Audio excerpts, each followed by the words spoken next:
Hi friends, welcome to mom's kitchen. Mutton కలేజీ fry ఈజీగా ఎలా చేయాలో చూద్దాం.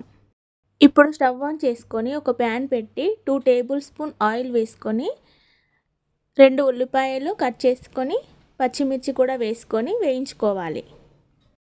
1 స్పూన్ అల్లం, అర స్పూన్ పసుపు, 1 స్పూన్ ధనియాల పొడి వేసుకొని కలుపుకోవాలి. ఇక్కడ నేను 1/2 కేజీ మటన్ లివర్ తీసుకున్నాను. దీన్ని బాగా కడుక్కొని వేసుకొని కలపాలి. ఇప్పుడు దీన్ని హై ఫ్లేమ్లో ఒక 5 మినిట్స్ కలుపుకున్న తర్వాత రుచికి సరిపడిన ఉప్పు వేసుకొని మూత పెట్టి ఉడికించుకోవాలి. 5 మినిట్స్ తర్వాత మూత తీసి చూస్తే ఇలా వాటర్ వస్తుంది. నేను అదే వాటర్తోని ఉడికించాను, వాటర్ ఏమీ యాడ్ చేయట్లేదు. ఇప్పుడు ఇందులో 2 స్పూన్ల కారం, కొద్దిగా గరం మసాలా, కొత్తిమీర వేసుకొని ఒకసారి కలుపుకొని 2 మినిట్స్ ఉంచుకున్న తర్వాత స్టవ్ ఆఫ్ చేసుకోవాలి.